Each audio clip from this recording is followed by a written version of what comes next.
मैं अमरीश जी माफ़ी चाहता हूँ कि देर से जुड़ा। आपने मुझे कहा था कि कुछ देर के लिए आ जाऊँ, लेकिन थोड़ी तबीयत नासाज़ है इस वजह से। और दूसरा ये अडानी के किस्से में इतने इतने फ़ोन आ रहे हैं कि बताना मुश्किल।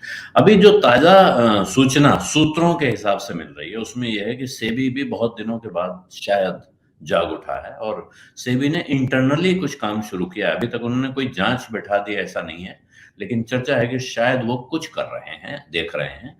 ये मुझे लगता है जो गंभीर बात इस किस्से में है।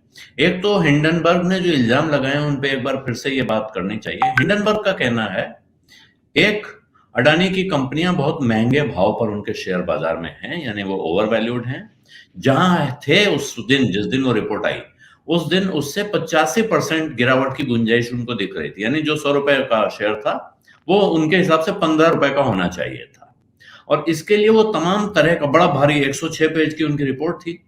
उसको पढ़ने में मुझे 2-3 दिन का वक्त लगा कि उसके कई बिंदु पढ़ूं। 88 सवाल उन्होंने उसमें पूछे अडानी समूह से। अंत में गिनती थी लिस्ट में 88 सवाल कि आप इन्हीं का जवाब दे दीजिए।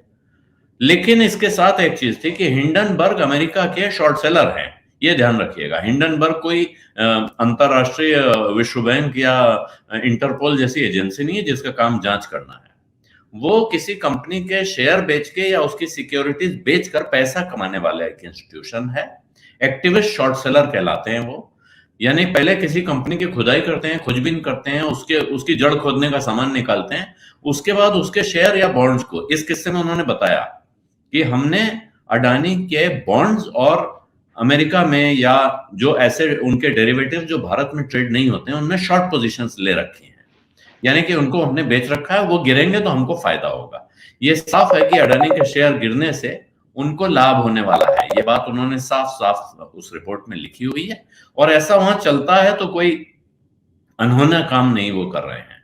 वो अपने फायदे के लिए अडानी को नुकसान पहुंचाने की कोशिश में लगे हैं, ये बिल्कुल साफ दिखता है। अब वो जो इल्जाम लगा रहे हैं कि अडानी समूह में जो पैसा लगा हुआ है उसमें से काफी पैसा, इन्हीं का पैसा घूम कर आया हुआ है और ये भारत के बाजारों में पहुंचा है इन्हीं की कंपनियों में। यानी कि जो जो हम उनकी कंपनियों में शेयर होल्डिंग देखते हैं जिसमें पब्लिक के शेयर हैं, वो कह रहे हैं वो पब्लिक शेयर नहीं है, वो इनका अपना पैसा किन्हीं दूसरी कंपनियों या इन्वेस्टर्स के नाम से घूम कर आया हुआ पैसा है। यानी कि ये लिस्टिंग नियमों का उल्लंघन अडानी समूह कर रहा है। तो ये सेबी को इसकी जांच करनी चाहिए अगर ये इल्जाम जिस दिन भी आपके सामने आया था। इसी तरह वो कुछ मनी लॉन्ड्रिंग के इल्जाम लगाते हैं कि जो गौतम अडानी है, इनके बड़े भाई विनोद अडानी विदेश में रहते हैं, वहां बहुत सारी वो शेल कंपनियां चलाते हैं और उनके जरिए वो ये पैसा यहां से वहां ले जाने और घुमा के लाने का काम करते हैं। तो इस तरह के कुछ गंभीर आरोप उसमें हैं, जिसके साथ बताया गया है जो कर्जा है वो बहुत ज्यादा है। ये कर्ज अनसस्टेनेबल है। ये 24 तारीख की बात कर रहा हूं, जिस दिन अडानी समूह का मार्केट कैप यानी उनके शेयरों की बाजार में कुल कीमत 19 लाख करोड़ रुपए से ज्यादा थी। यहां यह ध्यान रखिएगा कि 2021 से 2022 के बीच में अडानी समूह का मार्केट कैप लगभग दुगना हुआ।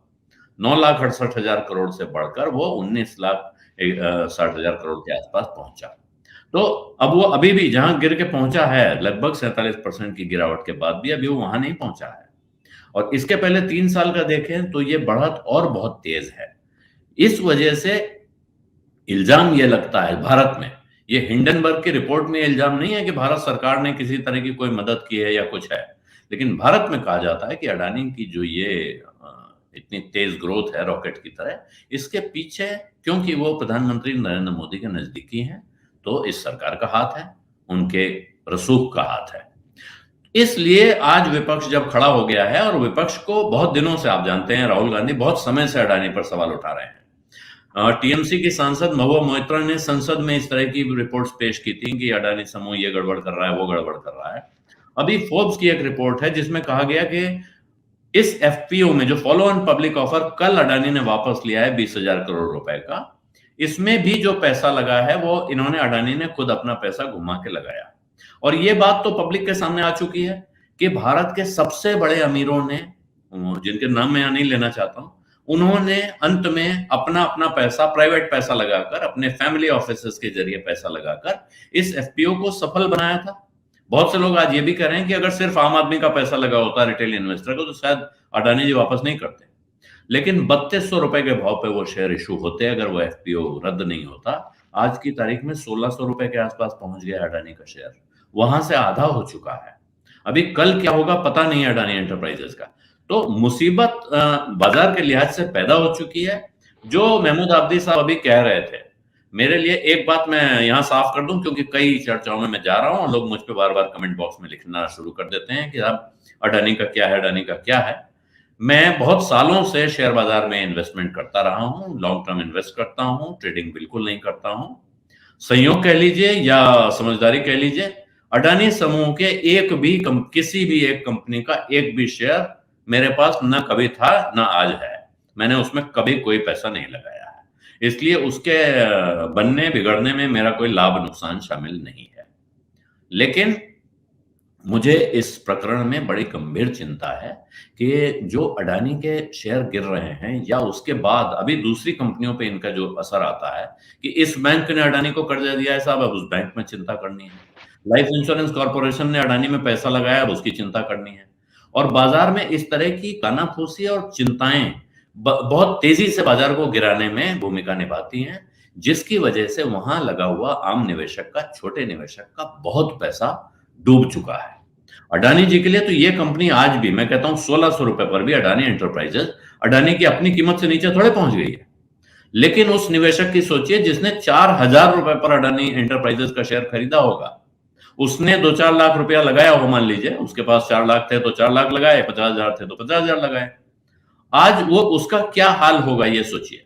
और ये चिंता मेरा ख्याल है हमसे ज्यादा इस देश के सरकार को और रेगुलेटर्स को करनी चाहिए थी। इसलिए मुझे लगता है कि अडानी की जो जांच होनी है वो तो अपनी जगह होनी है, उससे ज्यादा गंभीर जांच रेगुलेटर्स की होनी चाहिए, रिजर्व बैंक ऑफ इंडिया की और सेबी की, कि आप पहले क्या कर रहे थे और ये हिंडनबर्ग की रिपोर्ट सामने के आने के बाद से पिछले 24 तारीख से आज तक आप क्या कर रहे थे, क्या किया है आप। विपक्ष मांग कर रहा है इस वक्त की ज्वाइंट पार्लियामेंट्री कमेटी बैठाई जाए और उसके बाद डे टू डे रिपोर्ट दी जाए कि इस जांच क्या चल रही है, इसमें क्या निकला है। मेरा मानना है कि इस तरह के प्रकरण में सेबी को भी रोज बरोज अपडेट देना चाहिए कि क्या हुआ है, क्या निकला है, हमने क्या पता किया है। और ये भी कहा जा रहा है कि ये जो एफपीओ वापस हुआ है, शायद इसके पीछे कुछ लोगों का ये कयास है कि ये चिंता थी कि सेबी ने वहां इस पे कुछ काम शुरू कर दिया है और ये खुदाई होगी तो इसमें कुछ गड्ढे निकल के आ सकते हैं, तो आ सकते हैं। और अडानी को लेकर मेरी कोई ये नहीं है कि अडानी जी ने सब कुछ अच्छा किया होगा, सब कुछ साफ सुथरा किया होगा, लेकिन उसकी जांच होनी चाहिए। और अडानी समूह में जो छोटा निवेशक था उसके बारे में आपको सोचना जरूर चाहिए। बहुत सारे लोग इस देश में इस वक्त बहुत खुश हैं कि साहब मजा आ गया, अडानी का तो ऐसा हो गया वैसा हो गया, इनकी संपत्ति आधी रह गई, उससे भी कम रह गई। ये जो ईर्ष्या भाव और ये है खुश होने का टेंडेंसी, ये आप अगर अडानी के ऊपर कार्रवाई हो जाए और उससे भारत का सिस्टम साफ सुथरा होता है तो मैं तो उसका स्वागत करता हूं।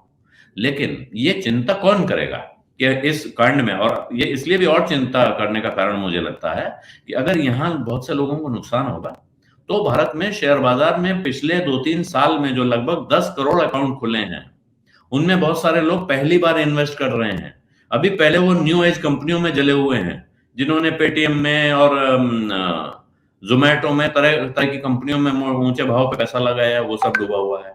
ये अडानी डूब गया। तो इसमें प्रश्न फिर घूम के रेगुलेटर की तरफ जाता है कि आप क्या देख रहे होते हैं, आप करते क्या है बाजार में, आपके होने का क्या लाभ निवेशक को है, और अगर नहीं है तो फिर आपके खिलाफ कार्रवाई क्यों नहीं होनी चाहिए। एक सवाल था कि ये खास करके एसबीआई, एलआईसी, इसमें जो नुकसान हो रहा है इसका खामियाजा किस पे कौन उठाएगा? नहीं देखिए अमरीश जी, ये बात थोड़ी साफ करनी जरूरी है कि लाइफ इंश्योरेंस कॉर्पोरेशन भारत का सबसे बड़ा जमींदार है, सब हम सब जानते हैं। हर शहर में बड़ी बड़ी संपत्तियां उनकी आपको दिखाई पड़ती हैं। इसके साथ वो भारत के बाजार का सबसे बड़ा इन्वेस्टर भी है, लगभग 40-41 लाख करोड़ रुपया उसने लगा रखा है बाजार में। यहां चिंता की बात यह है कि उस 40-41 लाख करोड़ का 1% हिस्सा अडानी के शेयरों में है, अडानी एंटरप्राइजेस के शेयरों में। अगर अडानी एंटरप्राइजेस में ये किस्सा सामने ना आता तो कोई नहीं पूछता कि लाइफ इंश्योरेंस कॉर्पोरेशन क्या कर रहा है, उसका कितना पैसा लगा हुआ है। एलआईसी बहुत सारी कंपनियों में पैसा लगाता है, आमतौर पर उसका पैसा कम दाम पे लगता है और वो बहुत ऊंचे दाम पे जब बाजार तेज होता है, विदेशी निवेशक खरीदने आते हैं, उस समय बेचता है।